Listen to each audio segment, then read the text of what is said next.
first meal we're going to prepare today is the barbecue beef sloppy joes. And I have pulled out the 12-inch executive skillet, my chopping board, the mix and chop, the garlic press, my close and cut chef knife, and the food chopper. So those are the tools we're going to use to prep everything to put in the baggie to put in your freezer. Okay, so I've pulled out the groceries that we need for this, and you need an onion, you need your garlic, you need your ketchup, and you need your ground beef. And so the very first thing I'm going to do is just chop up the onion with our food chopper. Okay, so the first thing I'm going to do is cut off the ends of our onion. And I'm going to cut it in half, take off the peel. There we go. Okay. In order for it to fit in the food chopper, you need to cut it up into some smaller pieces. So I usually cut each half into 4 sections. And we're going to chop. Take the lid off. Get some pieces inside the chopper. And chop.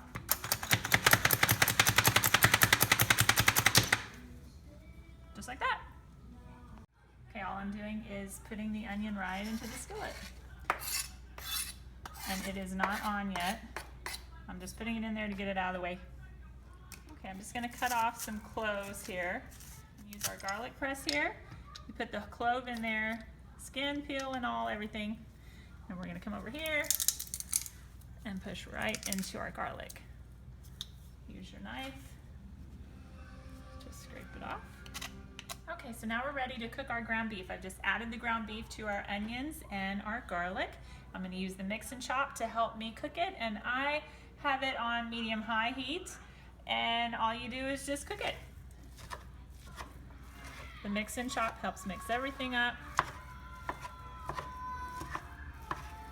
It will not scratch your nonstick surface on your skillet. And we're just going to ground this up for probably 8 to 10 minutes until it's nice and brown. Okay, so I have drained all of the grease off of the meat, and the instructions say that you want to let it cool a little bit. You want to let it cool all the way because you do not want to put it in the bag and it gets sweat inside the bag. So because you don't want to put it in the freezer like that. So just let it set here, let it cool completely. Okay, after your meat has cooled, my recommendation is to add everything. Just put it in your pan, mix it all together. And for my family, we divide all of these recipes in half. There's 2 adults and 2 little kids. I have a 3-year-old and a 6-year-old. And so these recipes for us work for 2 different meals. So I'm gonna add everything to my pan here, mix everything up, and I'm gonna divide it in half and put it in 2 separate gallon-sized bags. So I have 2 meals instead of 1. So we have 1.5 cups of ketchup, and I am gonna use my scraper here, mix and scraper. It's gonna get all that ketchup off. I love this thing. It gets all the ketchup out. So great. Okay, so there's your ketchup. We're gonna mix it up here in just a second. You also are supposed to add 3 tablespoons of your smoky barbecue rub. So here we go. 1, 2, and 3. That smells good. Okay, and then we're gonna add a tablespoon of cider vinegar. I could not find cider vinegar, so I'm using red wine vinegar. It's gonna be okay. So 1 tablespoon.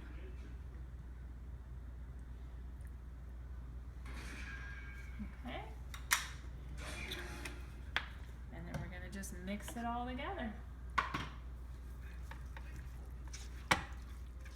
Once you get it really good and mixed up, either put it in one big bag if you guys have big families, or divide it into 2 bags, and you've got yourself 2 meals here.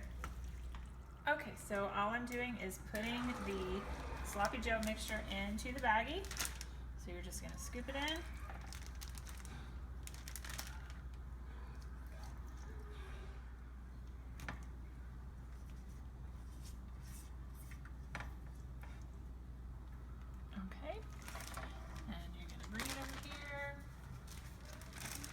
get all the air out as much as you can. And after you get it all out, you're going to put it inside another Ziploc bag. And in your kit from me, you get the instruction labels. This is your cooking day instructions. So all you do is put it inside of your second bag. Then when you pull it out of the freezer, it's going to tell you exactly how to cook it that day. And you're done.